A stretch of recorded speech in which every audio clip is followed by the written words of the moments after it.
In this video, I'm going to be building the best possible team in NBA 2K23. My team, guys, let me know in the comment section down below, what would you guys change about my team, and let me know some of your guys' favorite cards in the game, and let me know some of the best cards in the game as well. So at the starting point guard position for the best possible team, I think Cade Cunningham is the best point guard in the game, so he obviously is going to be our starting point guard. The fact that I like, the reason why I like Cade the most is because the fact that he's 6'6" with a 7'1" wingspan, and he's a great defender, and even offensively, yes, he's not going to be able to move the best. He does have the Michael Jordan dribble style, which is nice. He doesn't have the best of jump shots. He doesn't have the normal leaner, but him on the defensive side of things just provides defense like no other point guard in the game, except for maybe a guy like D-Wade. But the fact that K can get blocks, he doesn't get two-man, he doesn't get mash, is going to be super helpful. So yeah, in my opinion, I think Cade is the best point guard in the game, so I'm going to have him at the starting point guard spot. For the 2 spot, I mean, this could be a bunch of different shooting guards. I think there's so many shooting guards in the game right now that are very elite. There's Iguodala, there's Anthony Edwards, there's Michael Jordan, there's Jaylen Brown.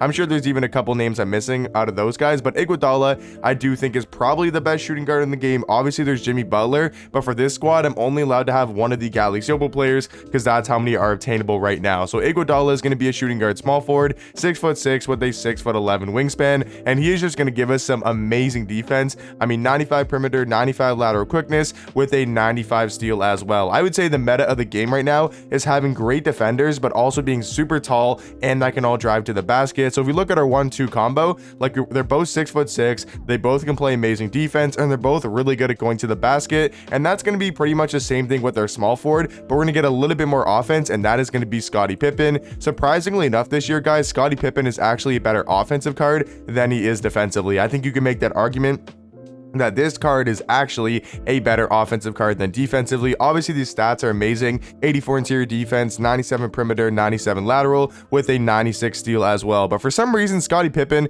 he doesn't play the best of defense, at least what these stats and badges do show. Obviously still a super elite defender, but the fact that he has this jump shot and it's pretty much uncontestable in the corner and you can like green from everywhere on the court, I think Pippen is actually a better offensive card because he's really good at going to the basket as well. So 95 driving dunk, he can knock down threes, and obviously is a great defender. So you guys can kind of see how I'm building my lineup. All of these players are amazing defenders but also really good at going to the basket, and we're gonna have really good size. James Worthy, a very elite card. He's probably the best wing in the game right now. The fact that this card is that good of a jump shot and he has these stats all around, like 83 3 ball, 90 mid-range, like I said, has a really good jump shot. That John Wall base is super elite. He's also got 90 speed, 90 acceleration. He's a great all-around defender, 90 driving dunk. Like, he holds down defense and he's amazing going to the rim, pretty much unstoppable, having these Hall of Fame finishing badges. So yeah, Worthy gonna be our starting power forward, and you guys could probably guess who our starting center is gonna be, and that is gonna be Galaxy Opal Anthony Davis. When I tell you guys he is the best card in the game and it's not particularly close, this dude is insane, man. He's the best card in the game, and I don't think it's close. Which Opal do you guys think is the best that came out yesterday out of the trophy case cards? And let me know, do you guys think Anthony Davis is the best card in the game? I definitely think so. He's 6'10". He can play the power forward in the center position, and he's got a 7'2" wingspan. But look at these stats: 85 3 ball, 90 mid-range, 87 speed, 87 acceleration. And if you want to play him in the center position, he's also got a 90 vertical and a 90 strength, so he's not going to get mashed too much. He's got a 95 interior defense, he's got an 89 block, 80 steal, and an 84 perimeter defense, so he can even guard like the shooting guards and the small forwards if he has to. Obviously he's going to be on the power forward or the center, but I mean, he can guard the 2 and the 3 as well with their perimeter defense, and he's got good lateral quickness, and he feels very mobile and very versatile on the defensive side of things. But the fact that he's this good of a defender, like Hall of Fame post lockdown, pogo stick, menace, interceptor, chase down, anchor, and he's got this good of a jump shot, like he can stretch the floor, he's even got the Michael Jordan dribble style, he's got the normal leaner. Like, this card really has no flaws, and I think is the best card in the game. So he is going to be our 1 Galaxy Opal on the squad. At the backup point guard position is going to be Pink Diamond D-Wade. Now I think D-Wade, there is some better options that I know that I know some people are going to bring up. One could be Russell Westbrook, one could be D Mitch, D Rose, John Morant, but out of those guys I think Dwayne Wade is the best. But if you want to put Russ there, if you want to put D Mitch there, I definitely won't disagree with you.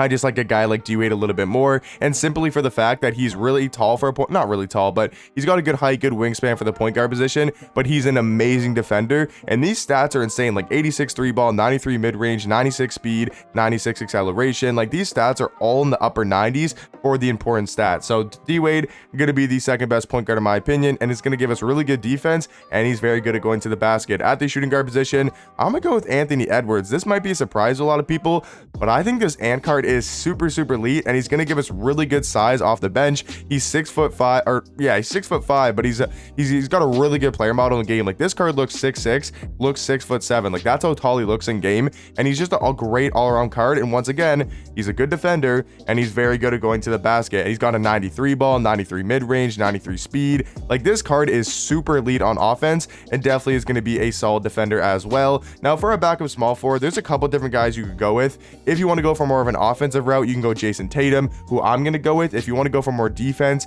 then a guy like Kawhi Leonard might be a little bit better. The bench is going to be a little bit more offensive based than it is defensively. Like, you guys can see our starting lineup is super good offensively, but so is our defense. Like, our second line, our bench really isn't that bad defensively. It's just not going to have guys like Iguodala, Scottie Pippen, you know, those like amazing lockdown defenders. So maybe what you could do, if you want to balance out the lineup a little bit, you could start Anthony Edwards to give you a little bit more offense on the starting lineup, and then have Iguodala as your lock off the bench. You could definitely do something like that. That's probably how I would structure the team. But yeah, Tatum is going to be our backup small forward. We all know, great offensive card with a really good jump shot. And then Shawn Kemp is going to be our backup power forward. I think he's the second best power forward in the game. He is just so elite on the offensive end, especially going to the basket. He's 6'10" with a 7'1" wingspan, and he has a 95 driving dunk, 95 standing dunk. He's got a 97 vertical, 90 strength. This card even has a really good jump shot as well, which you probably wouldn't expect on a Shawn Kemp card. So Shawn Kemp, really good jump shot, good defender, very good at going to the basket, going to be the second best power forward in the game. And then to give us some good defense and kind of be the anchor of our bench, it is going to be KG. Like, I think KG is still the second best center in the game, right behind a guy like Anthony Davis, and that's going to be an amazing guy to have off the bench.